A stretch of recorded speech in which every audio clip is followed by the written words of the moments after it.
आनंदी आनंदकडे जिकडे तिकडे चोहीकडे अशी भावना आहे. ज्या पद्धतीने विजय मिळाला, लाडका भाऊ देवा भाऊ अशा पद्धतीचे स्लोगन चालले, एवढं मोठं यश मिळालं, कसं वाटतं?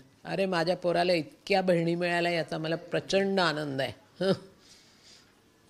कारण मला देवेंद्रला एक भाऊच आहे, बहिणी नाहीत, तर त्यालाही पण दोघांनाही मिळून एवढ्या बहिणी मिळाल्या, किती आनंदाचा क्षण आहे हा. परिश्रमानं त्यांनी हे यश मिळवलं, कशा पद्धतीनं ते दिवस रात्र महाराष्ट्राला एक प्रकारे सेवा करत असतात आणि घरी फार खूप त्याचंच म्हणजे 24/7 जे म्हटलं जातं तसं त्याचं हे आहे.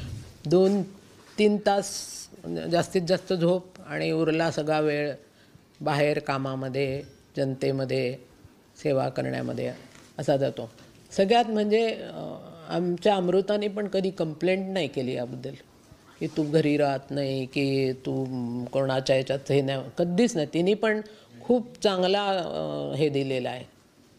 त्याच्यामुळे दोन्हीकडनं, आईकडनं आणि पत्नीकडनं, दोन्हीकडनं त्याला खूप ताकद मिळालेली आहे. कसं पाहता मुख्यमंत्री म्हणून पुन्हा एकदा त्यांचं नाव चर्चेत आहे? काय वाटते, तुमची काय भावना असेल? सगळ्यांची कार्यक्रमाची भावना? सगळ्या भावना काय असायची, सगळ्यांनाच आनंद झाला असेल आणि तो लायकच आहे त्या गोष्टीला. आणि तो कधी हे अमके लोक या पक्षाचे आहेत, तमके लोक त्या पक्षाचे आहेत, त्याच्याकडे जो कोणी काम घेऊन येईल त्या सगळ्यांची कामं तो करतो. असं कधी होतच नाही की बा कोणाचं काम करत नाही, सगळ्यांची कामं करत होतो.